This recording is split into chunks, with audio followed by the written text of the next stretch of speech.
Hello and welcome back to another episode of the On the Sideline podcast with Jackson and Kyle. I am Jackson, and I'm joined here, as always, by the man who I can never fire. I just don't have the money to do it. Kyle, how are you doing? Doing good. I hope I wouldn't get fired off of this podcast. I feel like I've done an okay job. No, yeah, much better than Josh McDaniels. That's a given.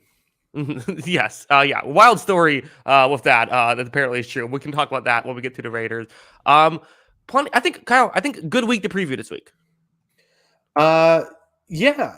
I think this is a competitive week. I think we got some good games on deck. So I'm choking on something just thinking about it. Yeah, it should be fun. Yes. Speaking of choking, Kyle, we saw quite the Monday Night Football game this week. How's that for a segue? Do you want to just jump in?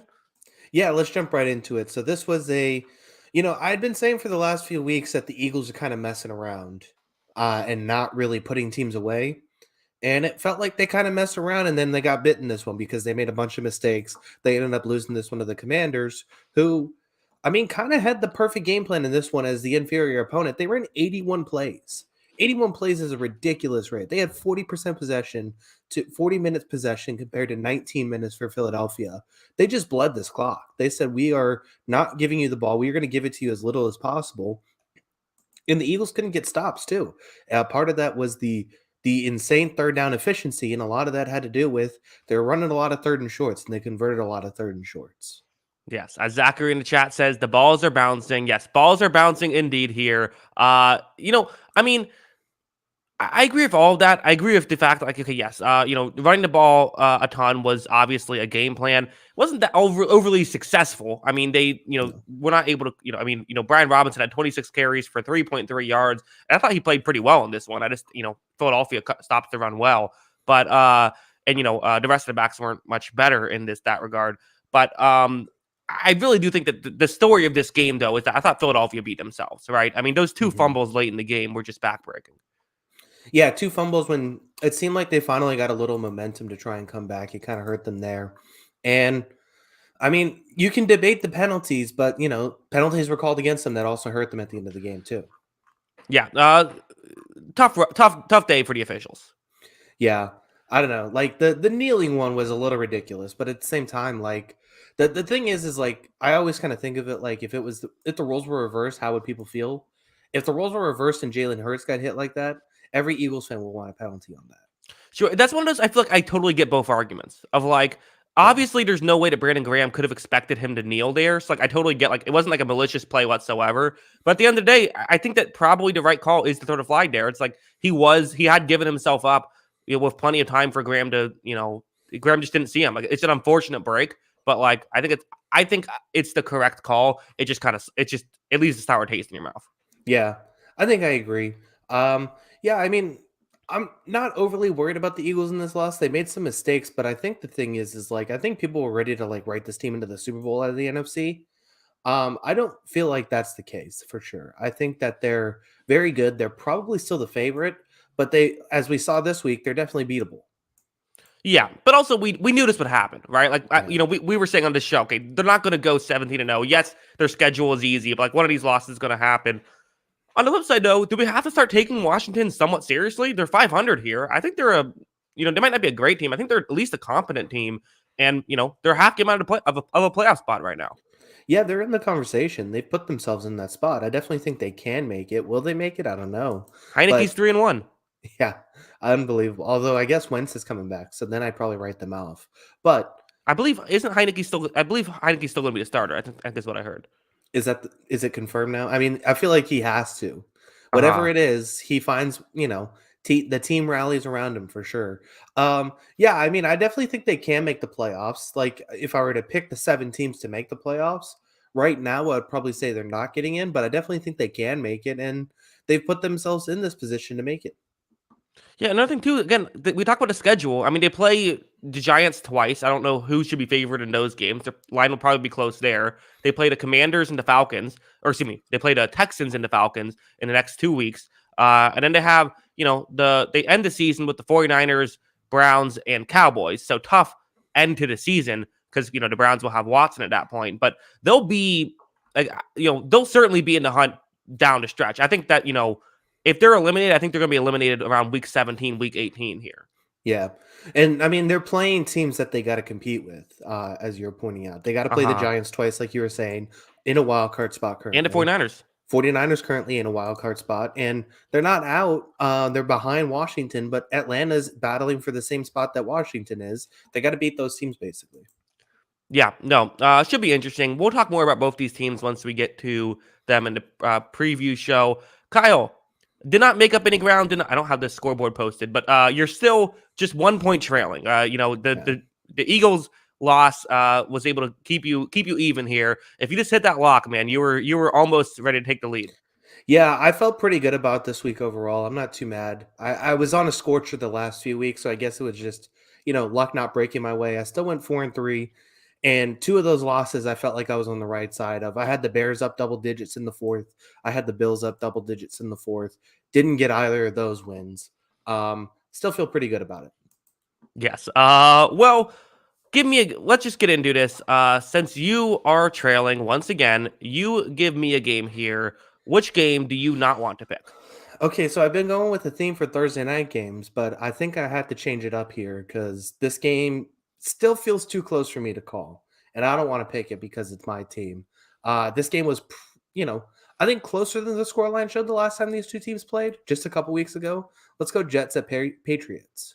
Wow, this Kyle, I gotta say, this might be a Trayvon Walker-esque reach here, number one overall. Wow, really? Okay. I Well, think who I you think the got? Patriots are clear favorites here. You think so? Okay, break it down for me. Well, I mean, we have not seen Zach Wilson look competent against a Bill Belichick Patriots team, and we haven't even seen him look like an NFL caliber quarterback against Belichick. I mean, why is that going to change this week? Well, I think, the Jets looked like the better team until they kind of fell apart in the second half. Like, I thought they were pretty good in that game. They had a situation to go up, what was it? 17-3 at one point, basically, or something like that, off of a pick six in that game. I have to go back and watch it, but they had a pick six basically called back. Then New England was able to fight to make it 10-6 at halftime instead of being way down and came back and won. And yes, I think Zach Wilson has made some mistakes against the Patriots. And I mean, a lot of this game could come down to which quarterback makes less mistakes, but I don't think it's a sure thing that Mac Jones isn't going to make mistakes in this game and turn the ball over too.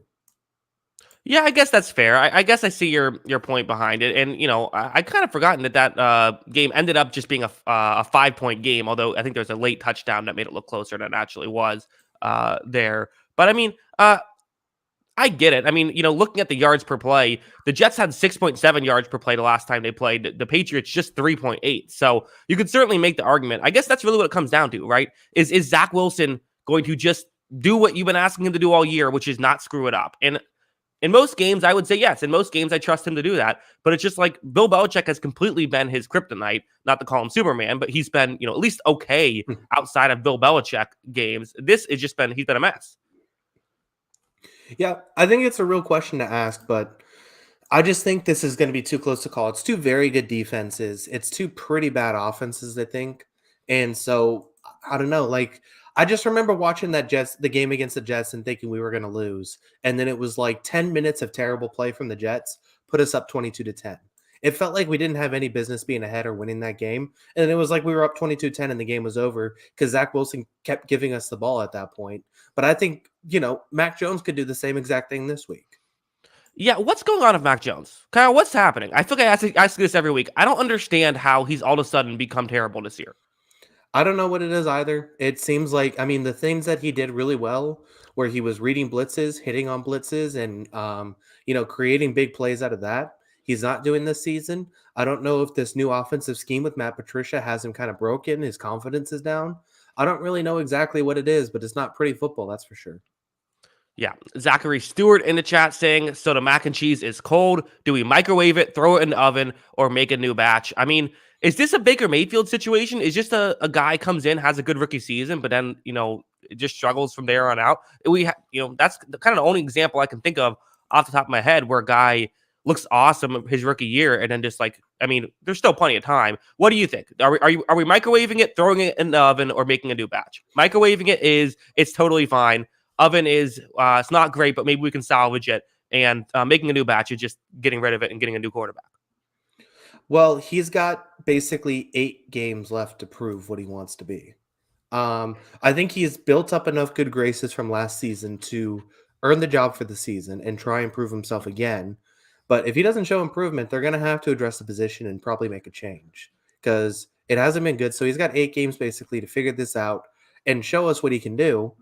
And, if we make the playoffs with him and he turns it around, gravy, we'll bring him back again next season. But he's got to show some improvement over these last 8 games coming off the bye week, showing that he can be better this season. So putting it in the oven. Let's put it in the yeah, let's see what we can do here. Okay, yeah, I like it. Maybe put some salt on it. I don't know. I don't throw a lot of salt in my mac and cheese, do you? I mean, when my mac and cheese is looking like Mac Jones is right now, I got to do something. Maybe some queso. Do a little queso mac and cheese. I was thinking maybe like some curry or something. Curry. I don't know. Okay. We're not chefs. This isn't a chef podcast. That's for sure. No. Okay. I'll give you a game. I'll give you the Thursday game. Yeah, I feel like this feels like a steal here, getting this at number 2 overall. I'm very happy to get not have to pick the Titans Packers. Yeah, I am going to pick the Packers in this one. And I can't believe I'm taking this risk, but I like them at home. Tennessee on a short week kind of scares me because this team plays a physical brand of football. Very physical brand of football. They like to play at the line of scrimmage. They like to run Derrick Henry into the ground. On a short week, how easily is that going to translate? I don't know their Thursday night record, but I'm just speculating here. Like, how quickly can they go from playing that style of football to turning around and playing a Thursday night? I feel like that's something I'm worried about in this one. I like the Packers at home, riding a little bit of a momentum, seeing if they can capitalize again, as they did last week, using their speed on the offensive side of the ball and trying to hit some big plays. Yeah, I don't know. I'm surprised the Packers are favored. I'm certainly surprised they're favored by 3.5 points in this.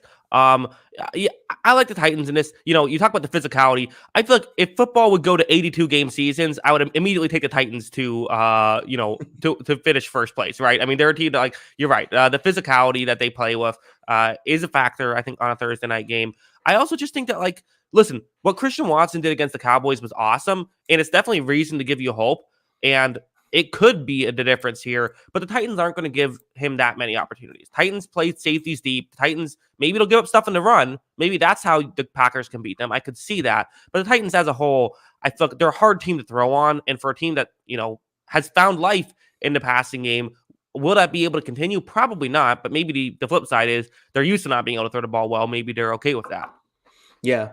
So, yeah, I mean, I definitely think there's opportunity to go to the ground game too here. So it's going to be interesting to see how the Packers decide to go about this. Because, yeah, like you said, the mistake the Cowboys made was they dared them to throw the ball. And they did start throwing the ball and having success. And then the Cowboys didn't audible out of their original game plan. They just said, well, Christian Watson's not going to beat us again. And then when they did it 2 times, they said, well, Christian Watson isn't going to beat us again. And then they did it 3 times. So, yeah, I mean, if the Titans are willing to audible out of that as soon as they hit a big play, I could see this Packer game continuing to have struggle or having trouble throwing the ball against this Titans defense. But we'll see. We'll see how the Titans line up. We'll see if they can run the ball. A couple of things too, as far as Titans injury updates. There's potentially 4 starters out. Jeffrey Simmons is questionable. If Jeffrey Simmons isn't to go, that's a huge blow to the defense. Yeah, I mean, that's huge. I mean, he means so much to that defensive line. Yeah. So not to mention it's Amani Hooker and Bud Dupree. That's a big thing too. And, I think this is an opportunity here for the Packers to get on a little bit of a run. I think they'll be all right if Bud Dupree misses the game. I don't think that moves the needle too much. Well, you're a hater. If Bud Dupree is in versus out, does that change the line by even half a point? No, not Yeah. really. But yeah, I don't know, but I mean, if the starters keep adding up, we'll see. But yeah, I Sure. mean, we'll see if those guys are able to go. But yeah, I just think like, okay, Titans have played. It feels like a lot of games lately. They're going to turn around and play this game in a short week in Green Bay. I think it's going to be too tough to ask for. I'll take the Packers in this one. Yeah. It'd be a huge win for the Packers if they can get it. Let's move on. Kyle, give me a game. All right, let's go. This is probably the marquee matchup of the week. Um, Cowboys at Vikings. Yeah, Cowboys Vikings. This is a good one. This was next to my list as well. This is the thumbnail game. I think I'm gonna go with the Vikings here. The Vikings are 1.5 point underdogs in this one. I don't know. I feel like what the Cowboys just did, the way that they were their defense did not look great against the Packers, who every defense has looked great against. Now you got Justin Jefferson coming to town. I have my concerns about this. Yeah, I mean, this line is completely baffling, especially with Minnesota at home. Um, I'm sure this is just a Cowboys bias thing with the Vegas line, but yeah, I Hmm. mean, I have some concerns based on what I saw last week. I mean, I still believe this defense is good, and I think they're going to bounce back. But it was a little baffling to see what they did last week and struggled so much with the team that, I mean, even the Lions were stopping the Packers. So, I mean, that tells you everything you need to know about the Packers offense this season. Now, did the Packers turn some things around? Did they fix some things and all of a sudden they're going to get better? Or is it that the Cowboys just kind of squandered it? We'll see what the answer is going forward. But I do think this Cowboys team, I still kind of believe in this defense, and I think this game could be competitive. There's a massive letdown game factor with this when it comes to Minnesota too, based on that last game in Buffalo, all the drama with that, everything heading into that.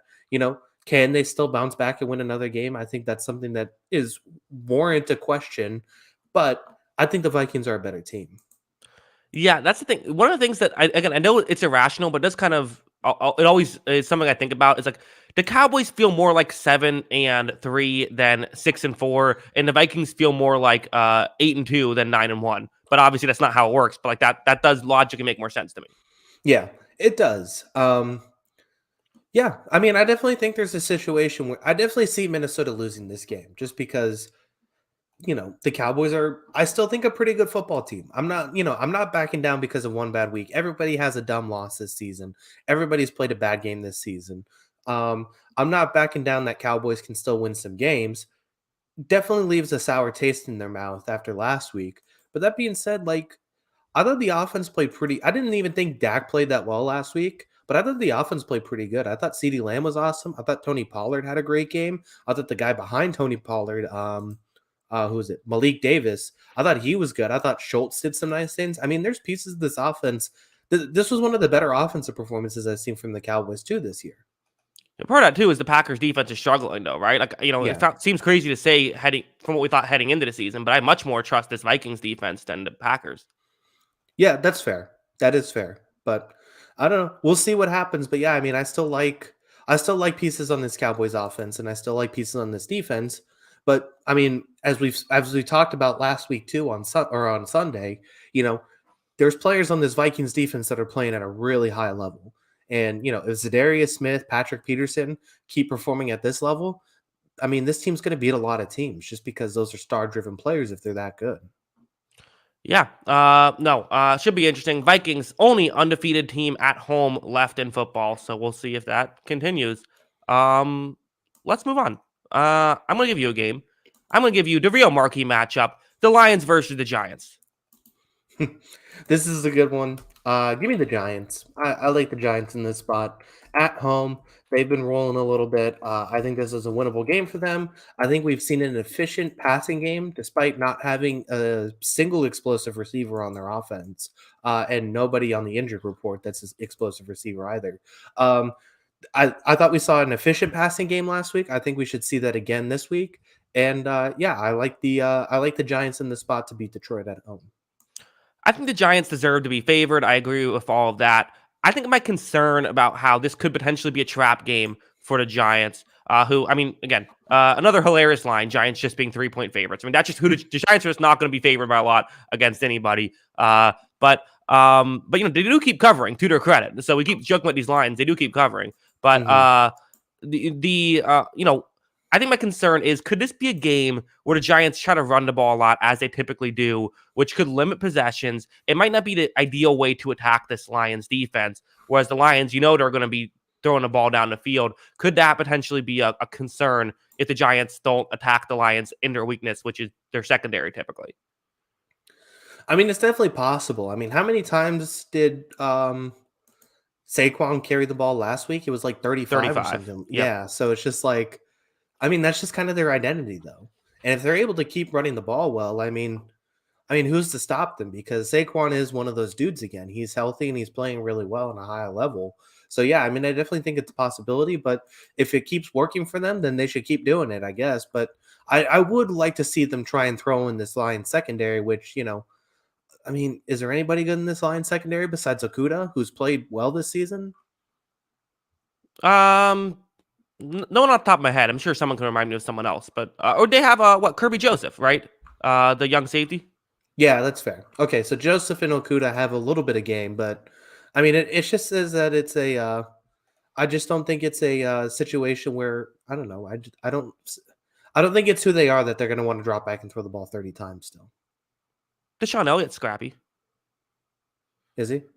He's fine. Deshaun Elliott's like a fine safety that like you're fine if he's on your team. Yeah, Amani Oruye is the worst graded corner in PFF, so there's that too. Yeah, he's had over 300 snaps this season too. Like he's played a good amount.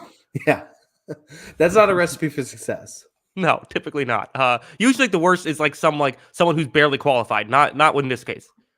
Yeah, it's him and poor J.C. Jackson is second worst. Yeah, been tough. Giants should be able to still move the ball effectively in this one, even regardless of what they do. Not like the Lions' run defense is particularly great. Just that, you hope that they can put up points. Because I do think the Lions will put up points in this one. I mean, they've been able to do it a lot of this year, definitely. I mean, they had a little bit of stretch there where as soon as I bet against them, they go back to putting up points, typical me. But yeah, for most of the season, they have done well in moving the football and getting touchdowns. I don't know if they're going to continue to do it all season, but if Jared Goff is able to take care of the ball, hit Amon-Ra St. Brown, some of these guys in the passing game, they should be able to move the ball effectively. Yeah. King Connor in the chat says, take a shot every time someone says, yeah, no, I'm drunk AF. Yeah, no, yeah, no, yeah, no, yeah, no, yeah, no. Yeah, no. Yeah, there you go. All right. Pour one out for King Connor there. Yeah. He's going to have a long night. Yeah, no. Let's any final thoughts on this one? No. I think we talked about this game more than anybody else will. So. Yeah. This one's gonna be fun. I think it's gonna be a fun game. Yeah, it could be. I mean, this is definitely the fun bad game. Do you want to get to the bad game? Sure. Let's get to the bad game. Okay, let's go ahead and get There's it. actually a couple. Yeah, this is the bad game though. This is the one. I'm not picking this game. These two teams stink. Go ahead and pick Raiders at Broncos. Yeah, this is a tough one. This is ugly. I don't like it. I'm picking Denver to win this one. I don't feel great about it. You're right. I mean, both of these teams have been such disappointments this season. Even I was lower on both these teams than most, and I still am been very disappointed by these two teams. I mean, the Denver offense, Denver's weird because their defense has actually surpassed expectations. People were high on the defense. It's actually much more overperformed that. It's just their offense has completely fallen off. Part of that is, they have Pro Football Focus's lowest graded receiving core this year. I mean, that's way worse than we thought it was going to be. Obviously, Wilson's poor play hasn't helped either. So I don't think they'll be able to move the ball too much. But the Raiders don't have a great defense. They also don't have a great offense. Like at this spot, they are completely Devontae Adams dependent. Denver's going to put two guys on Adams this whole game, and they should be able to win this one. I think Denver wins it, but again, I don't feel great about it. Yeah, I mean, the Raiders are the only thing I'm worried. So the Raiders are the worst pass defense in football right now, and by a pretty significant margin. Denver can't throw the ball. Right. That's the only thing I'm worried about in this one is does Denver just squander this game because they can't throw on this crappy Raiders defense that everybody throws on? I think that's a real possibility.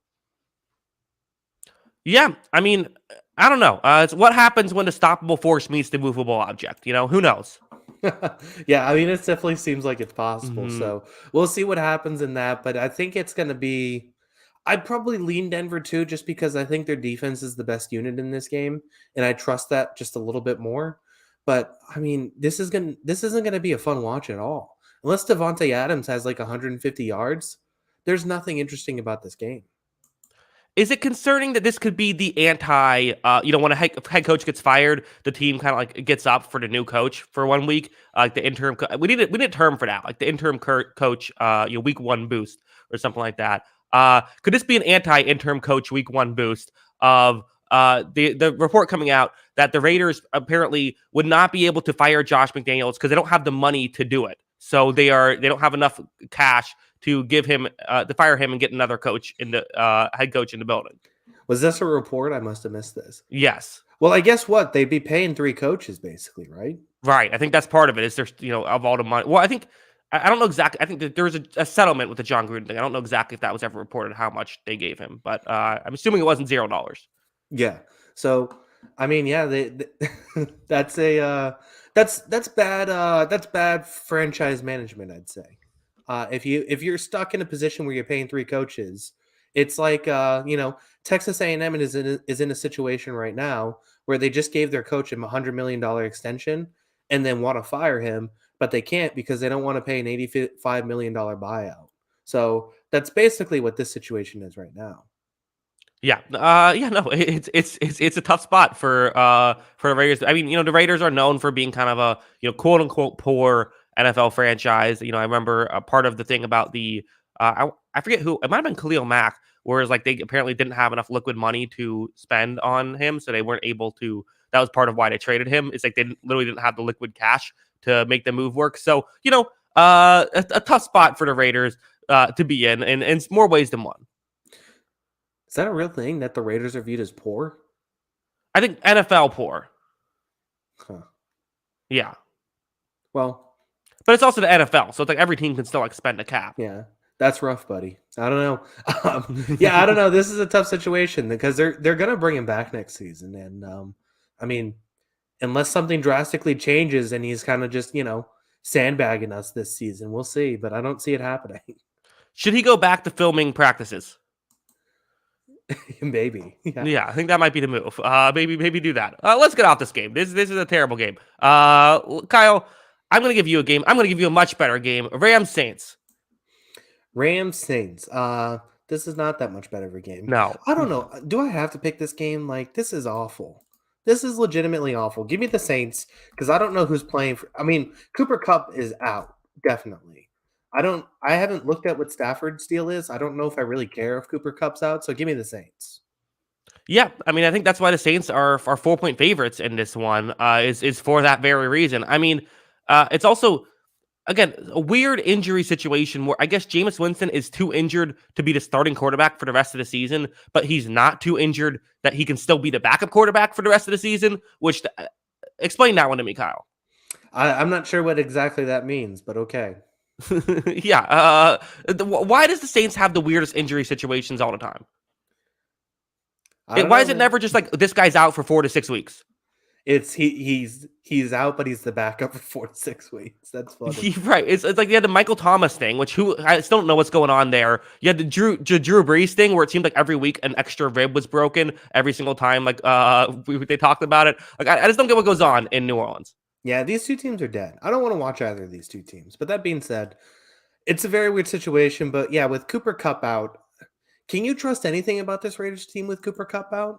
Like, what is the exciting? What is drawing your attention to the Rams if Cooper Kupp's not playing? I still think their defense is good. Okay, I think the Saints defense is good. So I guess it's a wash. This game better end like 5-6. Yeah, 5. That'd be fun. Yeah. One team has 3 safeties, the other 1 safety and a field goal. Yes, that's exactly what I was thinking. Or is it 2 safeties and the other team scores a touchdown, but then there's the 1-point safety on the extra point, which makes it 5-6. That would be unbelievable. I would watch that game in a heartbeat. But one of these days, there's going to be a 1-point safety. A team's going to have 1 point on the board, and that's going to be the greatest day of my life. I don't think it's ever going to happen, but we'll keep dreaming. One of these days. Let me believe. I don't know. I guess the one thing could be like, could Kyron Williams get a little bit of the ball in this game? That would be fun. But outside of that, Not looking forward to this game at all. Yeah. Kenneth Lee says Allen Robinson is on the Rams too, apparently. Yeah, that's been a tough situation for the Rams. Yeah, he's Maybe been rough. in Van Jefferson hindsight, wanted the ball maybe more and can't catch it. keeping Robert Woods would have been the move. Yeah, that would have Mm-hmm. helped. Uh-huh. I think a lot of things would have helped the Rams that they didn't do this offseason. Yeah. I mean, but this is kind of, to all the people that said this is why you don't go out and make the Matt Stafford trade. I mean, had they lost to, say, Tampa Bay in that divisional round, like that trade's looking really bad right now. Like again, you won the Super Bowl. Who cares? You're totally happy with how it worked. But like thank God you won the Super Bowl when you did. Yeah, it definitely would have been an interesting question because I don't know though, because like we looked at this team and said, you know what, this defense is going to be nasty, which it has been. Bobby Wagner's been terrific right in the middle of this defense. We just didn't really take into account how awful this offensive line was going to get that quickly, and we didn't account for all of these receivers not working out. Yeah, yeah. I mean, we kind of said like, Sean McVay, he'll make it work, and we kind of said the same thing to the Saints, right? It's like, Dennis Allen, like he'll make, there's issues, but this coaching staff, sure, there's no Sean Payton, don't make it work. Sure, all these receivers have big question marks, but I'm sure it could work out to some degree. Just neither one of these teams have, they took a lot of risk, and these risks have not paid off this season. Yeah, it definitely feels that way. Ready to move on? Yeah, let's move on. The quicker the better after these ones. Okay, Kyle, give me a game. Let's keep the bad train rolling. Bears at Falcons. All right. Well, this one's I'm excited about this one. This one's a good bad game, right? This is like I don't know. This is like a Nick Cage movie more so than just like some terrible movie. Yeah, that's fair. You got Justin Fields in his return to Atlanta. Both of these teams move the ball a little bit. It sounds like Mariota's still going to play. I don't know why, but Mm-hmm. who do you got? I have the Falcons to win this one. I mean, I don't trust either defense in this situation. I mean, I guess you could argue that the Bears, you can trust their offense more at this point than Atlanta. I think that's a fair point. Actually, you know what? I think that's now that I sort of think about it that way. Give me the Bears. I'll say the Bears upset the Falcons here. The Falcons are reeling. I'm going to roll with Justin Fields here. Hopefully, it does not burn me. Yeah, this is how I felt last week. And then it's like, okay, well, this Fields thing has been really fun the last few weeks, but they're also 1-3 since everything Right. changed. So Mm-hmm. it's like, okay, Fields is playing better. It's looking a lot better. They're not winning games though because the rest of the team's not very good. And I think one of the things too that we noticed in the last few weeks is like this secondary that we thought early in the season would be pretty bad is looking pretty bad now. I mean, Jared Goff had basically 9 yards in attempt last week, and this secondary is now reeling. When I thought it had some good moments the first half of the season, it does not look very good recently. Yeah, the only team worse than them in dropback EPA is the Raiders. I mean, this has been a tough coverage unit, and again, part of it is too is they actively got rid of players, so like they're worse now than they were for most of the season. Yeah, and I mean, I like guys in the secondary. I think Johnson's okay. I think Brisker looks really good for a rookie, but I But think it's a that weak link position grouping. It doesn't matter. yeah, If you have solid guys, that's fine. We just talk about the Lions too, right? It's like they have some guys who are okay, but you need a complete core. yeah, I agree, and I just think that it's that I still feel like it's not even that though, because I feel like they need a lot of starters on defense and then what they have right now. Yeah. No, I mean, they're definitely in a tough spot. The difference is the Falcons defense has not been much better. I mean, these have been two very bad defenses. I mean, again, EPA, the Bears are 29th in total EPA per play. The Falcons 28th. This is defensively. So both defenses have been absolutely abysmal. What we've seen though is that Justin Fields has these past few weeks, like he's still not an effective passer. Like the Bears passing attack is still ineffective, but what he's doing with his legs to move the ball down the field, he's the most talented offensive player, in this game, right? He's the best athlete on either side for offense. Yeah. And when he breaks one, it looks awesome. So that's what we definitely Mm-hmm. want to see in this game, but we just need to see it, a little more consistently. And I mean, the big thing with last week and the reason why they lost is he had the terrible turnover. And as he continues to learn and get better and grow, he's got to have those terrible turnovers out of his game because that was a backbreaking one that kind of blew the game for them. But it has been better. And like you said, the athleticism definitely is there to it kind of gives you a little bit of a little bit of a takeover factor where he can kind of dominate stretches of a game with it. Yeah, but I feel like I say this every year of a certain different guy. It's like, when does it happen? When does the quarterback have this horrible, is horrible at turning the ball over, and all of a sudden, like, doesn't turn the ball over anymore? Like, Peyton Manning is like the one example of, like, it's so rare for a guy to actually do that. I feel like, we talk about Jameis Winston, if he can just get this stuff, if Carson Wentz, it's like, I just think that Justin Fields is always going to have that bit of he's a playmaker. He tries to make stuff happen, and it's going to hurt him at times as well. But you just hope the good outweighs the bad. And for the past few weeks, the good has by far and away outweighed the bad. It's very well possible. I don't know exactly what his interception rate is or anything like that. It'd be interesting to look at that and kind of see it in perspective. But yeah, I mean, it'd be nice if he can eliminate some of the bad stuff. But I still think there's a lot of I still think there's a lot of good stuff in his game that they are definitely happy about over the last few weeks of the season, right? Yeah, I really, can we compare? Like, who's the best comparison to Justin Fields? I can't. I legitimately have been thinking about this for a while. I have no idea. I'm still going with Michael Vick. Yeah, that's a good one. Yeah, I think people, like I said, I think I said this last Sunday, is like, I think people glorify Vic because of the Madden 07 stuff. Vic was kind of a high turnover guy too. And he had a lot of high turnovers, but he also had like that 61-yard run that was for a touchdown last week. That looked a lot like Vic too, and it was awesome to see. So I think it's a lot of that stuff too. Yeah, I hear Zachary Stewart saying RG3. I think that's a good one as well. Of so someone saying, how come people think Fields is good? Because he's scoring a lot. Like, that's the point of football, is to put. I looked up the turnover worthy play percentage, third worst in football. Taylor Heineke and Zach Wilson, the only guys worse. He's also tied with Jameis Winston. So I feel like I compared Jameis Winston and Justin Fields last week, and I got people said that was a bad comparison. Well, there you go. They're tied for turnover worthy play percentage. I mean, I guess I get it a little bit. I'm not saying it's a 1-for-1. I'm just saying the mindset of, home run and strikeout guy. Yeah, different play. Yeah, definitely different play style, but I get what you're saying there. Speaking of Taylor Heineke, I forgot to mention in that Monday night review, like, he was definitely tempting CJ Gardner-Johnson a lot with some of those ridiculous passes. And then Gardner-Johnson finally got him once. But anyway, back to this game. Focus. Yeah, I think it's I do feel like this game's kind of a toss-up. I don't think either of these two teams are very good. Crazily enough, like, if the Bears win this game, they pass the Falcons in the standings, right? For playoff I guess picture? so. Yeah. I mean, it's funny because, like, the Bears do feel like they're kind of like outside of playoff picture. The issue is, like, I feel like we do this every year where it's like, oh, look at their schedule, but, like, you have to also win football games, and they're not good enough to really win. Yeah, and they've had winnable games that they've lost over the last few weeks, so they need to start winning those. Yeah. Let's move on.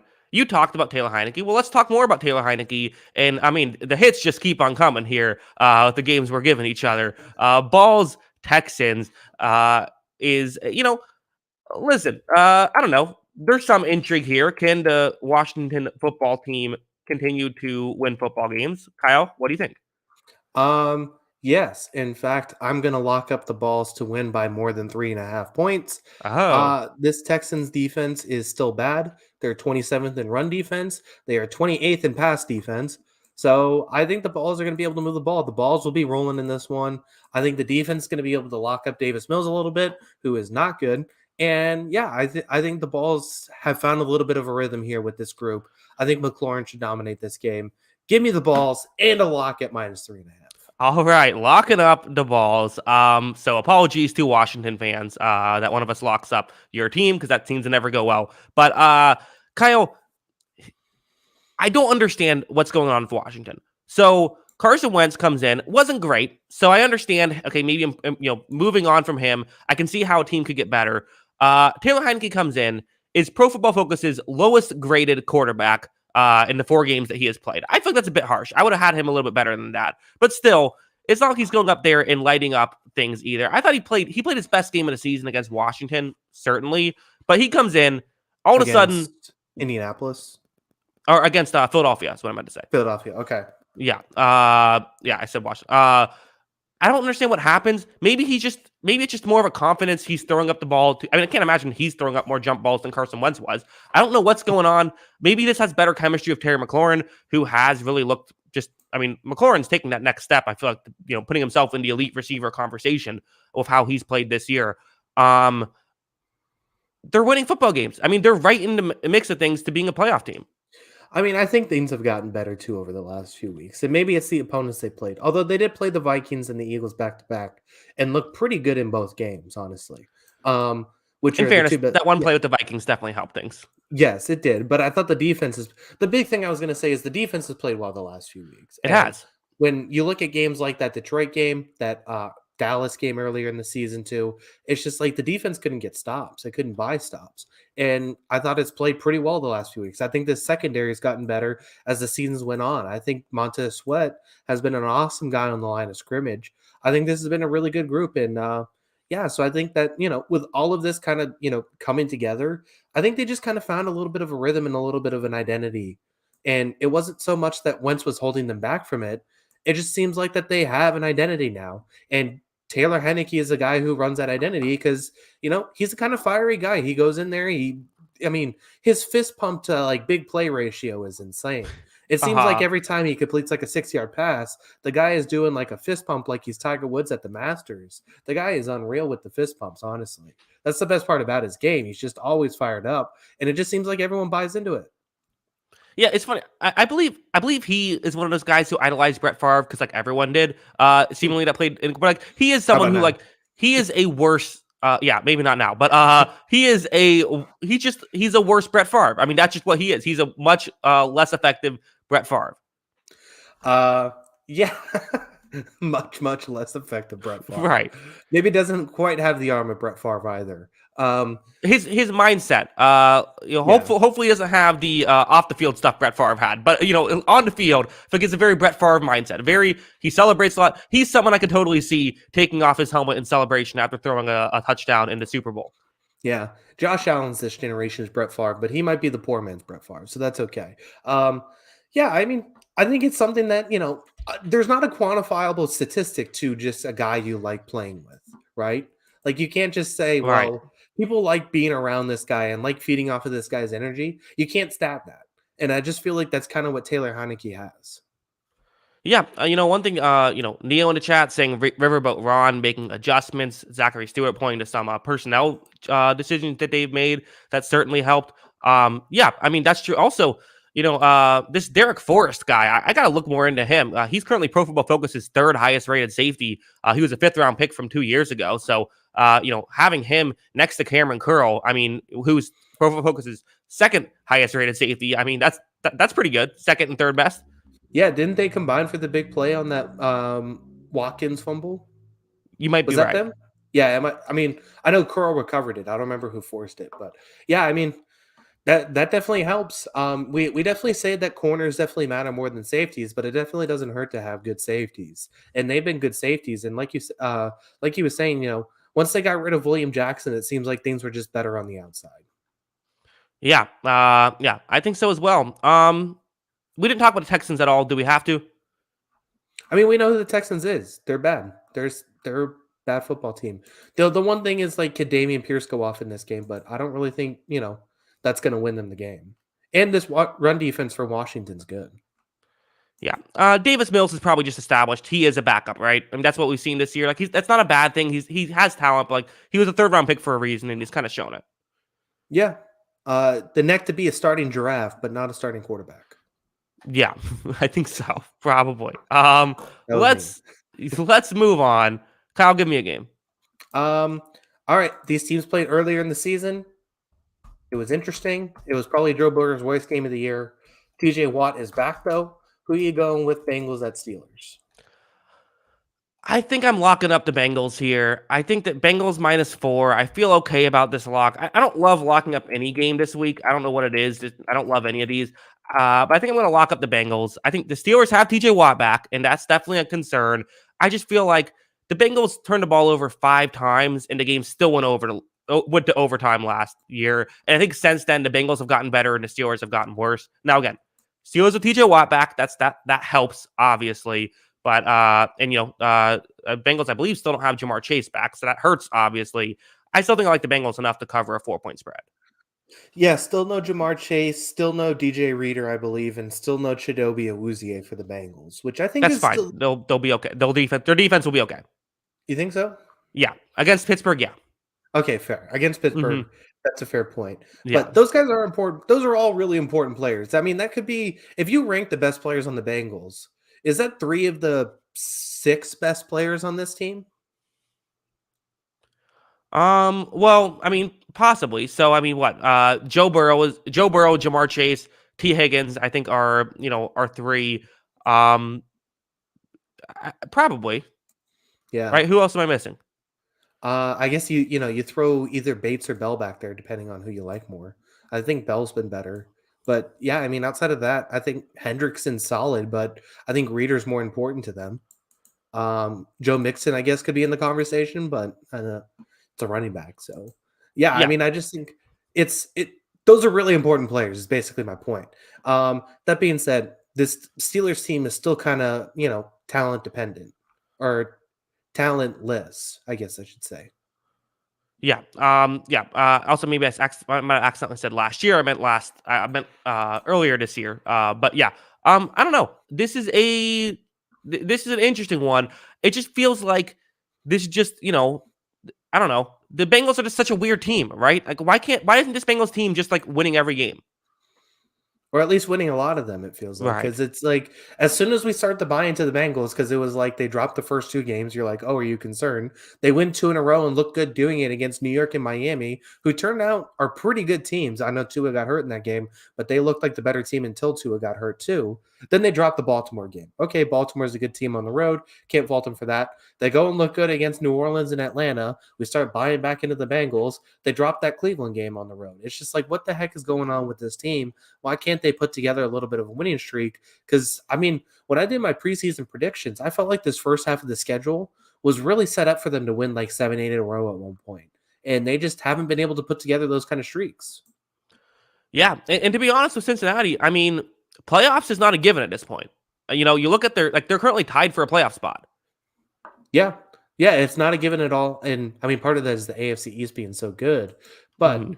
yeah, I mean, there's a lot of competitive teams still looking for spots. The Chargers, if they get healthy, are going to try and battle for that spot too. The Colts aren't that far off. If Cleveland can find a way to get back into it until Deshaun Watson comes back, that's a conversation too that's going to have to be had. Yeah. The flip side, though, is again, they have so much talent. You feel like the Bengals should be able to like. This is one of those like if you want to be taken. I mean, I want to say if you want to be taken seriously, but like how much time we did this last year, right? We just did this where every week we'd say, okay, I'm in. Bengals are awesome, and then they lose some dumb game, and we'd say we can't trust this team. Turns out we could. So I mean, I guess maybe it's just who the Bengals are. They're the chaos team. Yeah, a little bit. Steelers definitely can win this game again. Like, I don't think they're going to get 3 interceptions out of Joe Burrow or whatever it was like last week or earlier in the season. It was 5 Um, turnovers, I believe, total. yeah, 5 turnovers and like 2 of them were for touchdowns, right? Or something crazy like It that. was it was it was it was a weird game. Yeah. Um, They also had like the game-winning touchdown, and then Zach Taylor didn't challenge it. That was just a baffling game. yeah. So I don't think that's going to happen again, but Steelers can definitely win this game. Sure, and they can cover. I mean, that's what I'm concerned about. I feel like I would like it a lot more if it was 2.5. Yeah, I think that's fair. This should be especially in Pittsburgh too. That place going to be rocking a little bit. Yeah, big game for the Bengals to win. We'll see if they pull it off. Okay, I'm gonna give you a game. I'll give you. I got to do it. I got to give you your Chargers going up at home against Kansas City. I thought this could have been a lock candidate for you, Kyle. Who do you got? I did have it written down as a lock candidate. I think I just liked that Washington one a little bit more, and also wanted to make sure I got a lock in before the end, so I wasn't Hmm. stuck locking up a team minus 13 or something like that. Um, I am still going to go with the Chiefs, though. I feel good about this Chiefs team. They feel like the most dependable team in the league right now. That being said, the last time these 2 teams played, the Chargers looked like the better team. This isn't the same Chargers team, though, with all the injuries they have going on both sides of the ball. So I don't know if I can trust them enough even in that situation. Give me the Chiefs in this one. I feel comfortable they're going to win that. Yeah, this feels like the Chargers always seemingly play the Chiefs tough, but the Chargers also seemingly always still end up losing to the Chiefs. Not every time, but a lot of the time. Yeah. Yeah, it definitely feels that way, but it's just like, it's not even just the receivers. Like, obviously, it'd be nice to have Keenan Allen and Mike Williams in there. Those two guys are very good. But if you're looking at it like guys like Joey Bosa's still out, JC Jackson's still out. Whether JC Jackson's still good or not, I don't know, but he's out. So we'll never know in that point. Rashawn Slater's still out. Like, you just go down the list and it's like, this is another one where it's like you rank their best players. A lot of those guys aren't playing. Yeah. No. It's absolutely true. I mean, this poor Chargers team. I mean, this is the Chargers every year, right? They just always banged up. Yeah, but I just feel like we say that about a lot of teams. A lot of teams get hurt, and they're definitely one of those teams. Them in San Francisco, it seems like every year it's like, well, they got this, this, and this going on. I don't know what it is, but it seems like that they just, they don't have the pieces right now. I think we gotta start criticizing Brandon Staley a little bit, right? I mean, this is so for one thing, this is the guy last year. Okay, you're right. He gets plenty of that we're start, but but I feel like weirdly he's gotten like less criticism this year than last year, even though like he's objectively been much worse as a head coach this season. I mean, I was watching that 49ers game.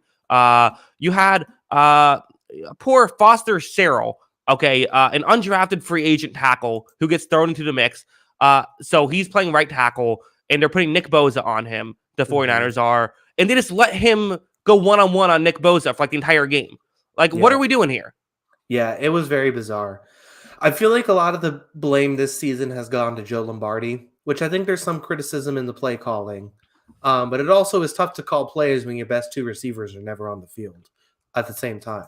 Mhm. So we'll see. Like, I don't know. What do you think's more likely to happen this offseason? They change offensive coordinators or they change the whole staff if this team I misses the playoffs? I think changing offensive coordinators is more likely. I think that they will. I think that they will. Because of what Brandon Staley was able to do last year of just being on the edge of playoffs. I think that'll give him a third year. I don't think it would give him a fourth. I think you have to make the playoffs the next year though. But it's like part of it too is like Brandon Staley. Like you're supposed to be this analytics guy. You've ran away from that this year too. So it's like I mean this is the game you go back to the analytics and stuff, right? I feel like you have to.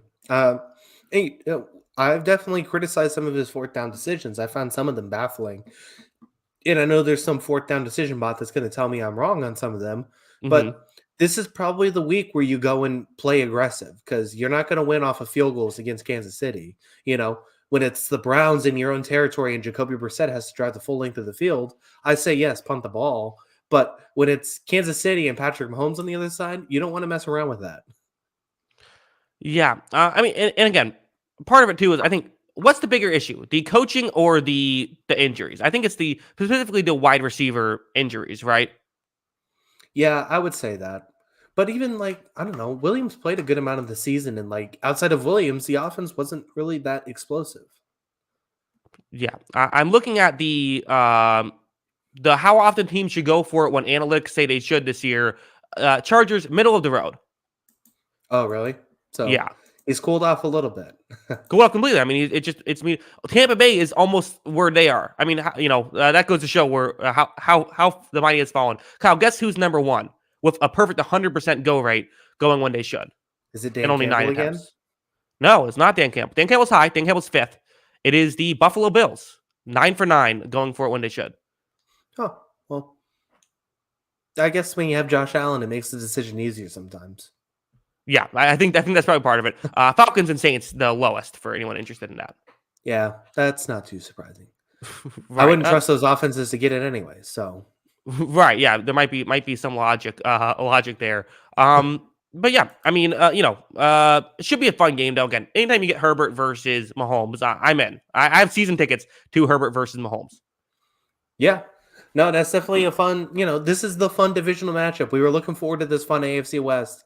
This was really the only fun game so far this season in the Right. AFC West. Hmm. Maybe they'll give us another good one. Yeah. Oh, if only someone warned us beforehand that maybe the AFC West was overrated. But we still thought it was going to be fun. Like we thought these quarterbacks were good. We thought these Right. offenses were going to be good. Hmm. No, the Broncos. If only Russell Wilson had a team with good receivers. If only Derek Carr remembered how to throw the football. And Uh, if only the Chargers had. Maybe they need a new doctor. That doctor just seems like he's bad luck. Is that guy yeah. still employed? I don't know. I don't I know. don't. I don't know. I haven't looked at the team doctor depth chart. I don't know. It's interesting though.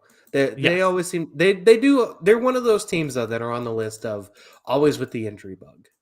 Yeah, absolutely. Kyle, give me a game. We got 4 games left. Let's go with you know what? The Fighting Jeff Saturdays at home against the now defeated Eagles. Yes. Will the losing streak continue? Will the winning streak continue? The Colts have a better record in the past week than the Eagles do. Um, I'm picking the Eagles to win this one. I think that feels like a good take. I have to say, some of the discourse between the Jeff Saturday stuff is very fun to watch. There's I'm been a having a lot good of time. opinions on it. Yeah. I don't know. Like, I mean, I get some of the conversation, but like, I don't. The thing that just cracks me up, it's like, guess what? They're like, oh well, just because he has a relationship with the owner, he's going to get the job. Isn't that every walk of life? When you know someone pretty well, they're more likely to give you a job than somebody else. Like, that's Not what just you know, who you know. yeah. I mean, like we can wake up to reality a little bit. Like this stuff happens. Like I read this ridiculous article too about NILs and saying like, oh, only hot women in college sports are getting NIL deals, and it's like, okay, attractive people get more money. Right. Nobody says that's a problem when Jimmy Garoppolo is in a Subway commercial that says, "Thank God you're handsome." But heaven Uh-huh. forbid, I just think the conversations that we have, like sports is supposed to be this purified substance that's better than society, is ridiculous. Guess what? If you know somebody who's in a powerful position, they're more likely to help you out and give you a good situation. If there's situations like this that happens every day. Sports is no different than anything else. Just shut Yeah. up about it. Okay. Well, you don't have to shut up about it, but no. No, please shut up. No. No. I mean, you're right. I mean, that's how the world works. To tell our audience, maybe this will be a secret you don't want out there, Kyle. But actually, you got this co-hosting gig because we know each other.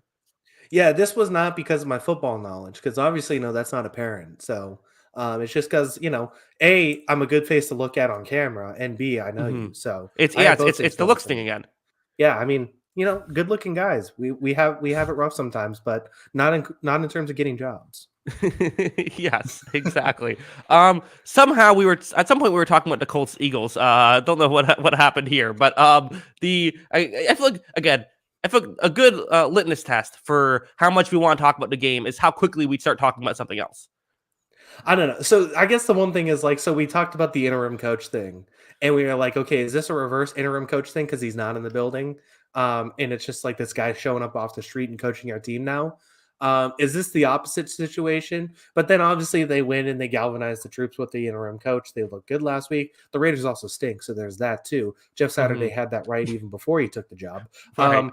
So is this a situation now where all the momentum, all the energy going into last week with the new coach, does that kind of slow down a little bit?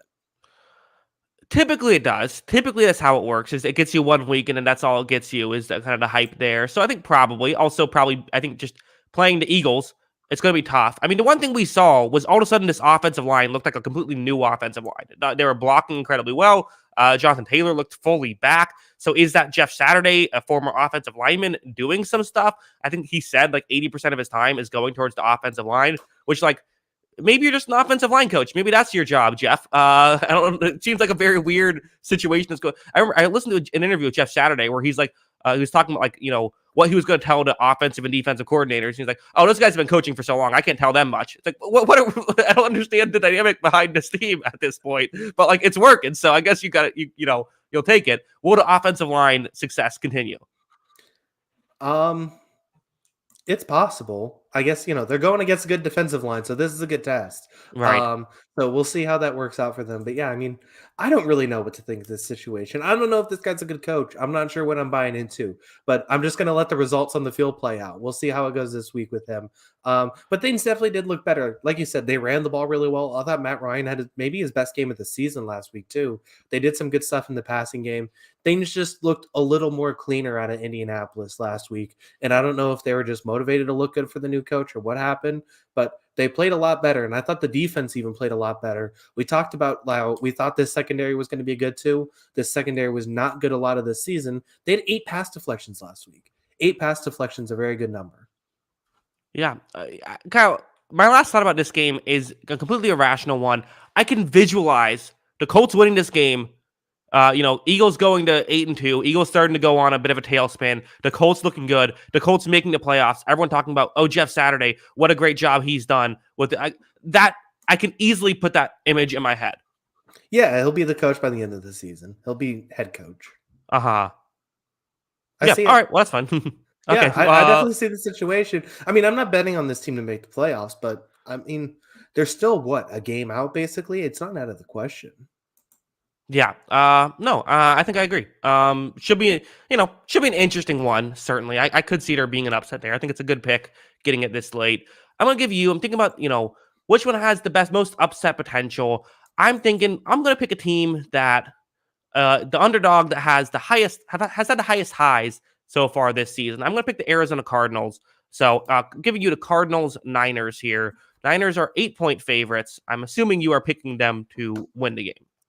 Yeah, I do like the 49ers in this game. Not to mention, like, Kyler Murray and Colt McCoy are both questionable. Like, so there's the situation that let me check my notes. Trace McSorley, Hey, Penn State legend. great song. What? This the Trace McSorley song. Oh, I had no idea there was a Trace McSorley song. It's good. I like it.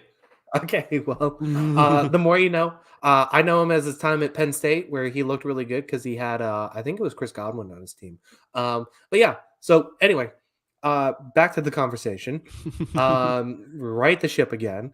Niners are a way better team. They're going to dominate this game, right? They should. But, NFC West can get weird. The Cardinals still have some good pieces. They looked kind of good last week, I thought, with Colt McCoy back there. Yeah. I think that they can, this team it's not one of the worst teams in the league. I'll say that. Sure. Again, Cardinals they're a team that has high highs and Cole McCoy always good for one good game a year. If he plays one game, he'll look good for one game. If he plays 4 games, he'll look good for one game. That's just who Colt McCoy is as a backup. One of my all-time favorite backups, Colt McCoy. My all-time favorite backup. He's the best. I do think that the 49ers might have some trouble covering Hopkins here. Again, the injuries they've had to their defense. This is not the defense that was looking like the best defense in football through 5 weeks or so. It really isn't. I mean, the Emmanuel Mosley injury has really they've been sputtering trying to find a replacement there. Like Demondre Lanier has not been a consistently good number 2 corner behind Tre'Davious Ward. Yeah, and everyone was going crazy about Talanoa Hufanga earlier in the season, and I still think he's a pretty good player, but a risk-taking safety isn't as effective when your corners aren't making up for him taking bad risks. Mm-hmm. And I felt like he took a couple bad risks last week and got burnt. He got burnt for the first touchdown, basically. So, I think that there's there's definitely upset potential here. That being said, there is also a chance that the third string quarterback plays, which I got to go with the Niners at that point. And then also, I just feel like I trust Kyle Shanahan to find ways to move the ball with this team. Jimmy G, I don't think has been awesome this season, but it's been good enough. And they got playmakers now with Christian McCaffrey, and they still have George Kittle, and they still have Deebo Samuel. Didn't look great last week though. It was fine. The offense, got the job though. Yeah. Yeah, it was weird. I thought there was a chance that they'd be able to go in that game and roll it, but they kind of messed around a little bit and made it a little bit interesting. But I don't know. I just think they're going to scheme away to 20-24 points, I think. Yeah. Do the Cardinals have the best quarterback depth out of teams that don't have like a great 1 and 2 option like the 49ers do? So you're saying you don't love teams that have a clear one option, do they have the best backup in third string? So you're saying that's better than Brian Hoyer and Bailey Zappi? That's not a bad one. Actually, I mean, the real answer here is Joe Flacco is number 2. Oh yeah, elite Joe Flacco, of course. Yeah, I mean, what are we doing? What are we even talking about? You're right. That was my bad. Apologies to everybody. Please forgive me. I mean, Colt McCoy couldn't even stay healthy enough to play in a national championship game. Joe Flacco is a champion. Yeah, one of the best postseason runs of all time. Yeah, I mean, get out of here with this. Yeah, Second best, maybe. Okay, yeah, maybe that battle for second best there. All right, let's move on. 2 games left, Kyle. It's either the Browns Bills or Panthers Ravens. I'm gonna guess you're giving me Browns Bills. Yeah, sure. Let's go ahead and pick that one. I don't really care which one you pick in this one. Browns Bills. Are the Bills going to lose 3 games in a row? I think so. Yeah, I'm picking the no. I think obviously smart money is picking the Bills to win this one. Listen, if the Bills lose this one, it's officially time to worry, right? Yes, it is definitely time to worry. Um, we'll see. I mean, they're obviously. I don't think they're going to lose 3 in a row, obviously, but crazier things have happened. Um, and yeah, I mean, this Cleveland defense is just bad now, right? It's just straight up not good. Yeah, it's so weird. I don't get. I'm not sure if there's been like I don't get exactly what's wrong. I need to dive into some tape and figure out exactly what's happening there because I feel typically when you see this stuff, it's like okay, you've been like super banged up, like and they've had their injuries, but like Denzel Ward, when he's been out there, has looked bad this year. It's just like I don't get corners. I don't understand what they are. Yeah, I guess that's the risk with building with the secondary is like it's inconsistent, right? You want to Hmm. have good secondary. I mean, you look at this grouping, you say, okay, between Ward, Newsome, Johnson, Delpit, Greedy Williams, they should get stops in the secondary. And Ronnie Harrison too as a backup safety. They should get stops in the secondary. They just don't. They don't get stops in the secondary. This defensive line outside of Miles Garrett, I don't think has been very good. I mean, Clowney's been good too. I should say that. Outside of those two guys, it hasn't been very good. They're the worst run defense in football too. Building around those guys, it's just a poor performance right now. Yeah, we have people in the chat bringing up they're going to have 6 feet of snow for this game. I didn't hear it was 6 feet, but I heard that there was. I know there's. I've heard several feet of snow. Which that could be exactly what the Browns need, right? A heavy rushing team going in here who kind of their weakness has been their secondary. If they can turn this into if it's the bad weather run happy team, this could be exactly what the Browns need to win this football game. And if they can steal this one, that could be huge down the stretch. It could be, especially if they get to 4-6 and they have 2 more games basically to go, or yeah, one more Be game, one more, yeah. one more game until Watson comes back. They're all of a sudden in a position, and then if the Bills manage to lose this game and drop to 6-4, I mean, you got to hit panic time at that point, right? Well, I wouldn't say you have to hit panic time if it is one of those bad weather games where like it completely goes against what they're trying to do. But I mean, you'd be 6-4 at that point, like you said. I mean, you basically have to almost kiss the number 1 seed goodbye at that point. Yeah, it'd be really tough to make up, especially if the Chiefs do win, and make up 2 games on the Chiefs. But there is a real scenario where I believe looking at the tiebreakers, the Bills would be last in the AFC East because it'd be the Dolphins, Patriots, Jets, and then the Bills. That's all at 6-4. Right, because the Patriots right now are 5-4, so they would have to win for this situation to happen, right? But Right. yeah, there is a chance the Bills could be last in the division after this week, which seems crazy to say, but it's true. Yeah, and they haven't played well the last few weeks. They have nobody to blame but themselves. They've been sloppy with the football, and if it's in the snow, there's a chance that they blow this game too because they're sloppy with the football. They have not been as good on offense the last few weeks outside of Stephon Diggs making some miracle plays. Yes, Zachary Stewart says, I'm officially putting Josh Allen as a tier 2 quarterback. Oh, hey, I think reminds me of another guy who put Josh Allen as a tier 2 quarterback heading into the season, and everyone made fun of me. Zachary Stewart didn't say that, like, second part. His on-field play is brilliant, but he has shown zero ability to motivate his team. Name one time he has told a cornerback to get a game-ending pick or something. Zachary Stewart loves that motivation thing. But, I mean, we have to talk about Josh Allen. I mean, the guy's been turning the ball over at a very high rate at this point. I think the good outweighs the bad. I think he's been a tier 1 quarterback this year. But again, this is kind of who he is. He's going to put the ball in harm's way. The good outweighs the bad, but there is going to be bad. Yeah, he's Brett Favre. When he's good, he can win 3 straight MVPs. When he's bad, it looks horrible. Mm-hmm. Yep. Do we just say, I feel like we've been looking for the next Brett Favre for a while, right? We've called Kyler Murray it. We've called Jameis Winston it. It is Josh Allen, though, right? Yeah, I mean, a lot of it is kind of the same. I mean, he has the arm, he has the fiery personality when he's rolling. He's out there, running around, dancing, all this crazy stuff, and then he has these backbreaking interceptions all the time too. He really is. I could see a scenario where Josh Allen didn't know what nickel defense was in his rookie year. Yeah, that sounds about right. If you had to tell me one star quarterback didn't know nickel defense rookie year, I would say, okay, yeah, Josh Allen. Yeah, I mean, there was definitely some bads early on in that, that Bills tenure, so that's fair. Yeah, I think so. Let's move on. Final game, Panthers Ravens. Kyle, I think the Ravens are going to win this one. Yeah, I'm picking the Ravens. They feel like the better team in this. I take.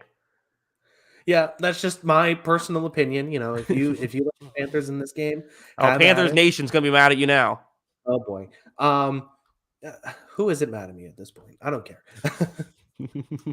I mean, the Look, Panthers are struggling. Oh, they yeah, did they're one. strong. I mean, they did win. Yeah, the one good thing, the secondary can play pretty well at times. That's the one thing they basically have, but they don't play consistently well enough for me to buy into it. And yeah, so I think the Ravens should be able to dominate this game. They're going to dominate on the ground. Lamar's going to have a big game, and PJ Walker is not going to be able to get it done. Is Walker Uh, playing? I believe so. I haven't checked that out. I'll look into that. But yeah, I mean, as a whole, this is a team where for the Panthers, it's just like I just don't know how they're going to get too many stops. I mean, their run defense has been all right in this one, but like we talked about, this Ravens run defense this Ravens running attack is just different than every other running attack. Yeah.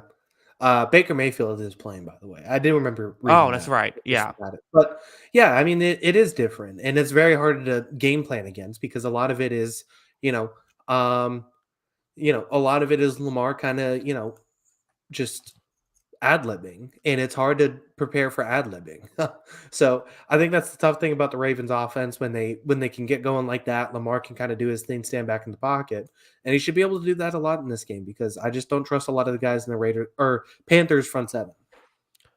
I remember one of the best, I believe it was a Monday Night Football game, one of the better primetime games we've seen in the past several years, where it was the Cleveland Browns versus the Baltimore Ravens. The Ravens needed a win to stay in the playoff hunt. The Browns were comfortably in a playoff spot. It was a wild back and forth game. Lamar Jackson may or may not have had to go to the bathroom during a certain part, but both offenses, completely went off. The Ravens just barely outdueled the Browns. Is this a chance for Baker Mayfield's revenge here going to Baltimore? No. Yeah. Yeah, it's going to be tough. Yeah, it's going to be a very tough game.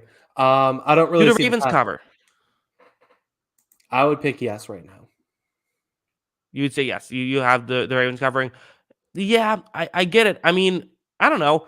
The Ravens have had some weird games this year. Maybe that's what you think about. But yeah, I mean, this is the game that I don't actually, the more I think about it, isn't this just what the Ravens do on these 1:00 Sunday games when they're playing a bad team, win by 100? Yeah, this is when they look really good. I mean, this is another team though where the defense has not been as good as we thought it would be. So Hmm. maybe they kind of mess around in this game and kind of just dip out of there up 31-21 or something weird like that. But yeah, I mean, I could definitely see this being like as bad as it looks and they win like 35-0. Yeah, could be tough. Kyle, those are our picks. We have our picks in. Are you gonna take the lead this week? I sure hope so. I've been flirting with it. This Hmm. is the week of the comeback. Let's make it happen. Yeah, we'll see. Part of it too, though, is I get off to these hot starts, and then I'm stuck having to pick second every single, or having to, I guess technically pick first every single week. It's unfair. Listen, man, I didn't make the rules of the game. That's true. That was my rule. I didn't realize I'd be so good at weeks 1 and 2. Yeah, I didn't realize I'd be so good in the middle of the season before the playoffs start and then fall apart at the playoffs. Yeah, the conference championship is not your thing. No, it is not. So, we'll see what happens in this game this week. I think I can, I still feel like I've been pretty good the last few weeks. And as long as I hit my lock, if I hit my lock last week, I would have passed you. I just need to hit it this week. Yeah, I was gonna be honest. At first, I was like, "Oh, this is a fun week." I think after going through the weeks, I'm like, "Okay, week." There's some There, fun ones in here, but there's some clunkers as well. there's some good games, definitely. You got Hmm. the, Cowboys and Vikings going to be fun. Yeah, I think tomorrow night could be really interesting. I think Jets Patriots could be fun. Um, good Thursday night game. Yeah, you're right. yeah, I think that there's a few games on the schedule that are going to be interesting to watch. Yeah, There's no, also about 7 clunkers. right. Yeah, that's the thing. It's like the good games. This is one of those. Maybe you don't watch Red Zone. Maybe you just put on like the 3 games you're interested in watching. Yeah. That's probably how I'll manage it. I can't say I'm Yeah. going to have a lot of eyes on Rams Saints. I probably won't watch a lot of I don't know. There's going to be a few games that feel like that you can catch up on the highlights. Well, if you want to hear us recapping the Rams Saints next week that we may or may not watch, check that out. Okay, great intro there. Check that out. Sunday, midnight Eastern, we will be recapping that. So right after the games, we will be going live here on this YouTube channel at Jackson Cougar Sports, or hopefully not a couple hours after the fact, we will post the audio only feed anywhere you get your podcast. Check that out. It's the On the Sideline podcast. And Kyle, let them know where they can find us on Twitter before we head out. Yeah, make sure to follow us on Twitter. That is at Jackson Kruger. Make sure to follow me at by Kyle Gronin. And make sure to follow the account page at On the Sideline JK. That's at On the Sideline JK. Now, Kyle, any final thoughts before we head out? Looking forward to week 11. Feels crazy that it's already week 11 and, preparing for Thanksgiving and all that kind of stuff. Yeah. Chatter saying couple years, LOL. All right, listen. All right, I can't. You try to speak for an hour live and see what happens. Yeah, it's exhausting. It really is. I feel like the first time when we first started doing the podcast, I remember it was actually difficult to speak for a whole hour. Yeah, hopefully nobody goes back and looks at our archives because we have rough archives. Yeah, our takes, our embarrassing takes, the least thing I'm embarrassed about at this point. Yeah, that's probably fair. Yeah, I'm oh hey, you didn't think Justin Herbert would be good? Yeah, just don't watch it. Listen to hopefully just read my take. Yeah, that's fair. That's fair. Yeah, there's a few of them go back that I wish we could do a little differently, but you learn. That's part of the podcast experience. Yes. Okay. Yes. Thank you to everybody for watching along, especially the people that are in the chat. We appreciate all of you, positive and negative. It's always adds to the show, and we appreciate all of you that just listen or watch regardless. Stay tuned for us on Sunday. Hope to see you then.